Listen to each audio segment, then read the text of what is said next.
சுவிசேஷத்தை நீங்களும் நானும் வாழாத பட்சத்தில் நாம் ஒரு மாற்றமும் கொண்டு வர முடியாது.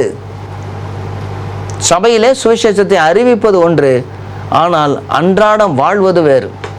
நிறைய இடங்கள்ல இந்த கணக்கு ஒப்புவிப்பார்கள், அல்லது தண்டனை வரும், அல்லது நியாய தீர்ப்பு வரும் என்று சொல்லுவது சுவிசேஷம் இல்லை. சுவிசேஷம் என்றால் சுவிசேஷம் அல்லது நல்ல செய்தி. தண்டனையை சொல்வது நல்ல செய்தி அல்ல.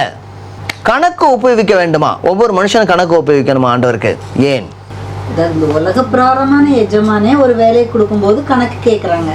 அப்போ வானத்தையும் பூமியையும் படைத்து மனிதரை படைத்த ஆண்டவர் நம்மகிட்ட கணக்கு கேட்பார். அந்த பொறுப்பு கொடுத்துருக்கும் போது கணக்கு கேட்கதான் செய்வார். யாருக்கும் நான் கணக்கு ஒப்புவிக்க வேண்டிய அவசியம் இல்லை, எனக்கு மேல யாருமே கிடையாது அப்படி என்று சொல்லுகிறவர்களுக்கு சுவிசேஷம் சொல்லுது, எப்பா உனக்கு மேல ஒருத்தர் உட்கார்ந்து இருக்கிறாரு.